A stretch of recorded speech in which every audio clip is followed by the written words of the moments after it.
There is a date that changes everything about this case. Not the date the search started, not the date the arrests were made, not the date the warrants were signed. There is one specific date that, once you understand what it means, reframes every single thing that happened in Aiken County, South Carolina, and makes the entire story impossible to look away from. That date is June 5th. Hold on to it, because before this is over, you are going to understand exactly why that date matters and why the distance between June 5th and June 30th, 25 days, tells you more about what happened to 4-year-old Javeayah Harris than almost anything else in this case. A little girl is gone. Her parents are in custody. Search warrants have been signed. Confessions have been made. And a 911 call that was supposed to sound like a mother in crisis has been released to the public, a call that investigators say was never what it appeared to be. This is the story of Javeayah Harris, and every word of what you are about to hear is documented. Before we go any further, if you are new here, this channel is Brian Case Records, where we go through real cases, real documents, and real evidence, and we do not leave until we have answers. If this is your first time watching, hit that subscribe button right now and turn on your notifications, because the cases we cover here do not get told halfway. We stay until the full picture is visible. And in the case of Javeayah Harris, that picture is something you need to see from the very beginning. Now, let's start where the public story started, not where the real story started, because those are two very different places. On the evening of June 30th, a woman called 911 in Aiken County, South Carolina. Her name, as she gave it to the dispatcher, was Michelle Harris. She was calling from 39 Hillsborough Street, and she had one urgent message. She could not find her 4-year-old daughter. I can't find my baby. That was the call that launched a massive search. The dispatcher answered. The mother spoke, and within minutes, an emergency response was in motion. The child's name was Javeayah. She was 4 years old. She had pink beads in her braids. She was wearing pink Minnie Mouse pajamas. She loved to play outside, particularly near the chicken coop at the back of the property. She was described by her mother on that call as smart as a little girl who could carry a full conversation, though there were some early developmental concerns that had not yet resulted in a formal diagnosis. She was, by every account of those who knew her, a child who deserved to be found. And so people came. Law enforcement responded first. Then more agencies joined. Then more resources were requested. Aiken County Sheriff's Office was on the ground. SLED, the South Carolina Law Enforcement Division, deployed assets. The FBI got involved. Helicopters went up. K-9 units were brought in. Volunteers arrived by the dozens, then by the hundreds. At its peak, approximately 200 people were out in the South Carolina heat, covering ground, walking tree lines, searching waterways, and combing through brush across an area that ultimately spanned 3,000 acres. 3,000 acres. 5 days straight, in summer heat that South Carolina summers do not apologize for. Every one of those people believed they were searching for a little girl who might still be alive. Every one of them had been told a story, and investigators now say that story was false from the very first word. Here is what the warrants say, and these are the actual documents, filed by investigators, signed by a judge, and obtained through a public records request. The warrant filed in connection with Michelle Herring, the mother of Javeayah Harris, charges her with 2 separate offenses. The first is homicide by child abuse. The second is filing a false police report, and the language inside those warrants does not leave room for interpretation. It is precise, it is documented, and it tells a story that cannot be walked back.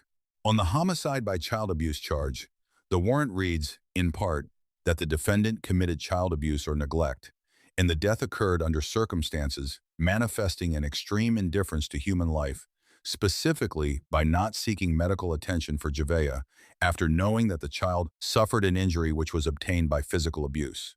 Let that settle for a moment. Javeayah Harris suffered an injury.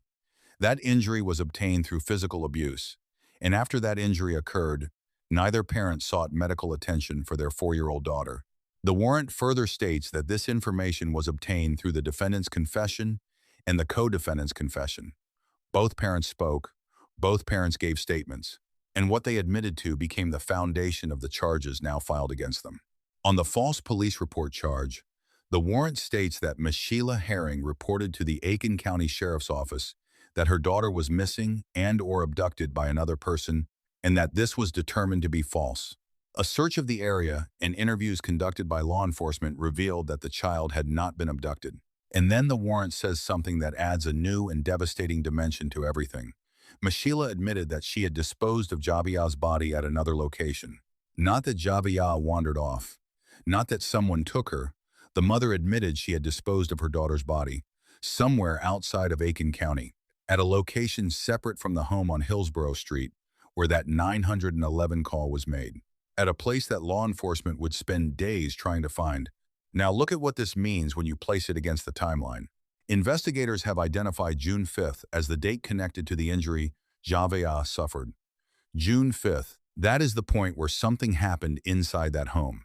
Something that required medical attention, something that came from physical abuse, and something that, according to the charges now filed, ultimately led to this child's death. The 911 call came on June 30th. Between June 5th and June 30th, there is a gap of 25 days. 25 days during which Javea was not taken to a hospital. 25 days during which no doctor was called.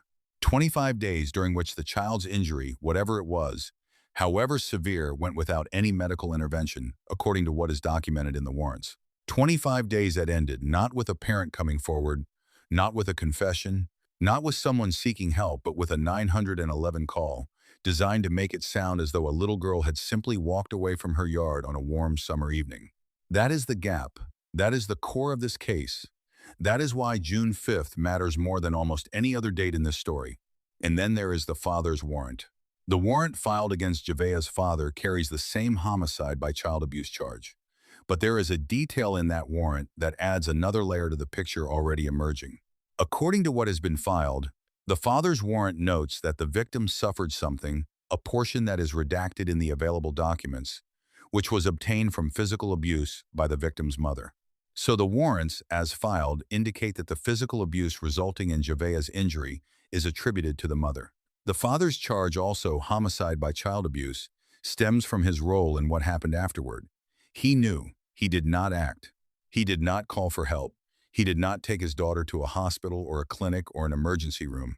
Under South Carolina law, homicide by child abuse can be charged when a person, having legal duty to protect the child, knowingly allowed the abuse to continue or failed to act under circumstances that showed extreme indifference to the child's life. Both parents are charged, both parents confessed. And in between the injury and the 911 call, an entire month passed, and a 4-year-old girl did not get the help she needed. Now, let's talk about what happened after the 911 call, because the response that followed tells you something important about how this community and the people tasked with protecting children poured everything they had into this case. The search began that night and expanded rapidly. The terrain around 39 Hillsborough Street presented real challenges. The property backed up against wooded areas. The mother on the call had mentioned a pathway through the woods that the family used when they took the dogs out. She mentioned a chicken coop. She mentioned that her daughter knew the woods. All of that created a search environment that required serious resources to cover thoroughly. And those resources came, sled deployed. The FBI joined the effort. Helicopters flew over the area to search from above. K-9 teams worked the ground. Hundreds of community members showed up, people who did not know Javeayah, people who had simply heard that a 4-year-old child was missing and decided that was enough reason to come out and help. People who walked through heat and brush and tree lines for 5 days because they believed there was a child somewhere in those 3,000 acres who might still be found. Every single one of those people deserved the truth, and every single one of them was operating inside a lie. If you are still with me at this point in the story, I want you to drop a comment below right now and type the words "still here." Because what is coming next, the actual 911 call, and what it sounds like when you know what we now know, is the kind of thing that stays with you. And if you are the kind of person who watches a case like this all the way through, this channel was built for you. Hit the subscribe button on Brian Case Records. Hit the like button on this video. Because the cases we cover here are told the way they deserve to be told, completely, carefully, and with full documentation. Stay with me. The 911 call was released through a Freedom of Information Act request. It is unedited. It is a complete recording of the phone call placed on the evening of June 30th from 39 Hillsborough Street to the Aiken County 911 Dispatch Center. And when you listen to it, knowing what the warrants say, knowing what was admitted in those confessions, knowing what investigators believe was happening inside that home for the 25 days before that call, the call becomes something very different from what it presents itself as. The call opens the way you might expect a missing child call to open. A woman is on the line. She tells the dispatcher her address. She says she cannot find her baby. Her voice carries a quality that sounds urgent, that sounds distressed. The dispatcher responds professionally, asks for the address to confirm, gets officers moving immediately. So far, nothing seems unusual. But then the layers begin. The dispatcher asks how old the child is. 4 years old, the mother says. The dispatcher asks what the child was wearing. And here's where something small but significant begins to happen. The mother's answer is specific. Pink Minnie Mouse pajamas. Pink beads. Braids. She describes her daughter with the kind of visual detail that a mother who sees her child every day would carry naturally: the color of the beads, the style of her hair, the pattern on her clothing. These details paint a picture of a living child. A child who got dressed that morning. A child who asked to play outside a little longer before it got dark.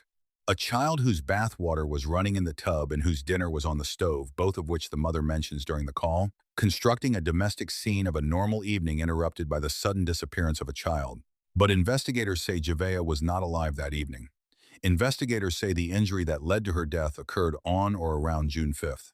And if that is accurate, if what those warrants and those confessions reflect is the truth, then every detail the mother offered that night was not a mother searching her memory for what her living daughter looked like. It was something else entirely.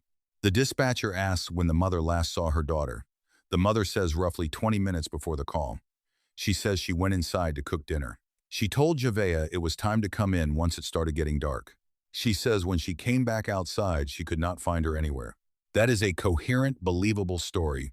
It has the structure of an accident, a brief window of inattention, a child who wandered when a parent's back was turned, the kind of thing that happens to families, terrifying, urgent, but grounded in ordinary circumstances that any parent can imagine. The dispatcher keeps her on the line, keeps asking questions. Standard procedure, professional, calm, working through the checklist that gets searchers the information they need.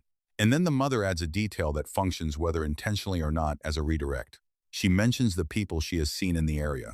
She describes them as crackheads. She says they walk the path behind the house. She says she has always felt weird about them.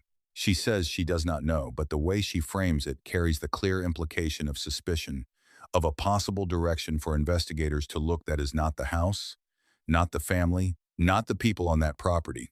She also mentions that her phone is not active, that it cannot make regular calls, but she can still reach 911. She says she does not have a callback number. At the time, none of that would have stood out. A woman in a rural area, heavily pregnant, without an active phone line, calling about her missing child. The circumstances are unusual, but not impossible. Dispatchers deal with all kinds of situations. But when you know what the warrants say, when you know what both parents admitted to, when you know that the child was not out in that yard that evening and had not been for weeks, every detail of that call reads differently. Every pause, every misdirection, every constructed image of a normal night gone wrong lands with a different weight. The dispatcher asks if there are any bodies of water nearby. The mother says she does not know, that she and her husband were just now in the process of purchasing the house, and she does not know the area well. She says it is not a good area. The dispatcher asks about the woods. The mother confirms the pathway behind the house, says the family sometimes walk the dogs in those woods, says her daughter knew about that path, and says she already looked down that pathway and did not see her. She describes the chicken coop as a place her daughter loved, a spot where you could usually find her every single day. She says she looked there. The child was not there. She says she has been through the woods trying to see if she could spot her. She says she cannot keep up with her daughter the way she normally would because she is 39 weeks pregnant. She says her daughter's bathwater is in the tub, ready. Dinner is cooking. Every detail she offers fits. Every detail is consistent with the story she is telling. There is no obvious break, no stumble, no moment where the dispatcher pushes back or asks a question the mother cannot answer. And that is precisely what makes this call so significant to the case and so devastating to sit with in retrospect. Because if investigators are right, if those warrants reflect the truth, if those confessions hold, then what the public heard on that call was not a mother searching for her missing child. Gotten rid of her It was a in a different area outside of Aiken County. Now I want to go to the father's warrant. I don't know if we have all three, but we'll leave this one up because they're pretty similar. But the father's is also interesting to read. The warrant. It is page 3. It's the last one. If you want to pull that. Okay. Here we go. This is the father's warrant. So this is interesting too because it says the same thing as the mother for homicide by child abuse, but it says that this was obtained because the victim suffered something that's blocked out, which was obtained from physical abuse by the victim's mother. So it seems like, from the warrants, it seems like there was an injury that Javeayah had gotten that was caused by abuse from the mother. And the father is also charged with that too. So an interesting update here. And then again, we know that the warrants for the mother also say that for the false police report saying that she disposed of Javeayah's body at another location, and we obviously know that that is outside Aiken County. We've been up in the Chester County area where SLED's helicopter has been up there. There's been a large law enforcement presence. There's also been a public boat ramp out there that has been blocked off for the entire weekend since we learned that the parents were charged. So obviously there's been so many people asking about the 911 call. We have that 911 call. We want to play that for you live. This is unedited. You guys are hearing this for the very first time. I haven't even listened to the full thing yet. Are you ready for us to play this? The kind of conduct that can meet that standard Okay. under the right factual circumstances. Both parents were charged under the statute. All right, we'll play that 911 call here. The warrants Aiken County 911, where's your emergency? Physical abuse. Man, I'm at 39 Hillsborough Street. I can't find my baby. 39 Hillsborough Street. That is what the Yes, ma'am. She was outside playing, and I came out here after cooking dinner a little bit, and I'm looking for her, but I don't see her nowhere. All right, how old is this baby? She's 4. All right, what was she wearing? Inside that house on Hillsborough Street. When Michela Herring admitted in her confession that she had disposed of Javeayah's body at another location, she was telling investigators something crucial. The child was not in Aiken County, the place where the 911 call originated. The property that became the center of the initial search was not where Javeayah's body had been taken. Following the arrests and the filing of charges, law enforcement activities shifted to Chester County. SLED helicopters were observed operating in that area. A public boat ramp in the region was blocked off entirely by law enforcement closed to the public for the full weekend following the arrests. That sustained law enforcement presence, that focused attention on a specific geographic location in a county different from where the family lived, tells its own story. What exactly investigators found, or were searching for, in Chester County in the days following the arrests is part of what remains under active investigation. But the elements are documented. The mother admitted to disposal of the body at another location. The search moved. The boat ramp was closed. Now here is something worth sitting with, not as speculation, but as documented fact. 3,000 acres were searched over 5 days by approximately 200 people in response to a 911 call that investigators say was false. The FBI, SLED, local law enforcement, and hundreds of civilian volunteers spent 5 days in the South Carolina summer heat searching terrain for a child who, according to what has now been filed and admitted, was not missing in the way that call described. Think about what those volunteers carried with them during those 5 days. The hope, the belief that they might be the one to find her. The image of a 4-year-old girl in pink pajamas, somewhere in 3,000 acres of woods and fields, waiting to be found. People took time from their jobs, from their families, from their lives to be part of that search. They walked through brush. They worked through heat. They stayed because they thought it mattered. It mattered, but not in the way any of them were told. The emergency they responded to was manufactured. The missing child scenario had been constructed to redirect attention and to buy time. And every resource deployed, every hour spent, every person who showed up to help, all of it was built on a false foundation. That is not just a legal issue, that is a human one. And it is one of the dimensions of this case that the charges alone cannot fully capture. There is another layer to the 911 call that deserves attention, not the content of what was said, but the structural choices embedded in how it was said. The mother mentions almost immediately that she is 39 weeks pregnant. That detail serves a specific function in the narrative she is constructing.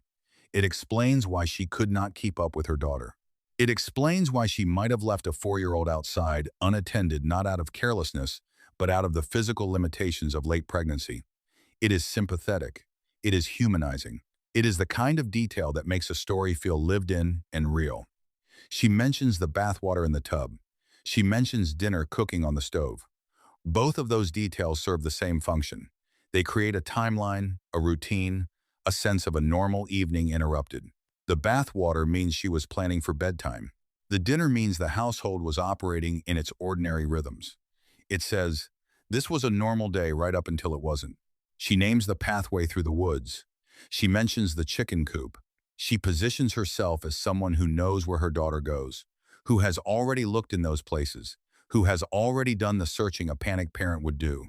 She is not passive. She is active. She is already looking. And she introduces the element of suspicion, the people in the path, the ones she has always felt weird about, not with certainty, not with accusation, but with just enough ambiguity to plan a direction for investigators to pursue that leads away from the home. None of this is interpretation. This is what the call contains, as documented in the recording. And taken together, it reflects a level of construction, a level of thought about how a frightened mother sounds, what details she would offer, how she would frame the situation that becomes impossible to ignore once you know what the warrants say happened in the weeks before that call was placed. There is one more element of this case that belongs in the first part of this story, because it sets the stage for everything that has followed. The fact that both parents confessed. These are not charges built on circumstantial evidence alone. These are not cases where investigators are working backward from incomplete information, piecing together a theory from fragments. Both Ms. Sheila Herring and the father, as co-defendant, gave statements to investigators. Both of those statements described in the warrants as confessions provided information that supported the charges now filed. The mother admitted to filing a false police report. The mother admitted to disposing of Javeayah's body at another location. Both parents' confessions, per the warrant language, contributed to the homicide by child abuse charges being filed.